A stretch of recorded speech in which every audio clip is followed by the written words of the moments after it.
ఏందిరా బాబు ఇన్ని ఐటమ్స్ పెట్టుకొని ఒకటే తినేస్తారు అనుకుంటారా? ఇవి కాదు మామ, ఇంకా చాలా ఐటమ్స్ ఉన్నాయి. వీడియో లాస్ట్ దాకా చూసేయండి. రెండైతే పెప్పర్ ఫ్యాన్ చెప్పి ఓ డ్రాగన్ చికెన్ అయితే చెప్పేశానా, చికెన్ మంచూరియన్ చెప్పేసి ఓ ప్లేట్ నూడిల్స్ అయితే చెప్పేశానా, దాని తర్వాత అయితే మనకి ఇష్టమైన తందూరి చికెన్ అయితే చెప్పేశానా. ఈ ఐటమ్స్ అన్ని చూడలేక ఫస్ట్ పెప్పర్ ఫ్యాన్ చికెన్ అయితే స్టార్ట్ చేసేసానా. అలా నోట్లో పెట్టుకొని తింటా అంటే ఇలాంటివి అయితే ఎన్నైనా తినని అనిపించేసింది. అలా మైనీస్ లో వద్దుకొని తింటా అంటే మామ సూపర్ అయితే ఉంది టేస్ట్ అయితే.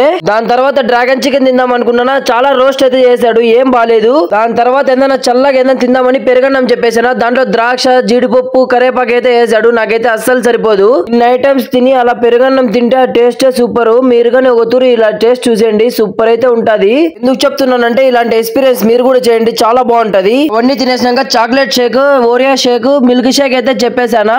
First chocolate shake, milk shake రెండు కలిపి తాగితే ఏమి బాగాలేదా. జ్యూస్ తాగుతుంటే క్యూట్ గా ఉన్న చిన్న పిల్లోడు అయితే వచ్చాడా. జ్యూస్ తాగనిస్తే జ్యూస్ తాగలేదు, ఇంకా నేనే తాగేసా ఆ జ్యూస్ కూడా. లాస్ట్ కి మిల్క్ షేక్ లో కొంచెం ఐస్ క్రీమ్ ఉంటే ఆ ఐస్ క్రీమ్ కూడా తినేసానా. ఇంకేం చేయాలి అర్థం కాక బిల్ అయితే వచ్చింది 2200 అయితే అయింది. దీని అడ్రస్ ఎక్కడంటే మన కదిర్లోనే అరబిక్ రెస్టారెంట్ అంటే ఎవరైనా చెప్తారు. వీడియోలో వచ్చితే ఓ లైక్ వేసుకోండి.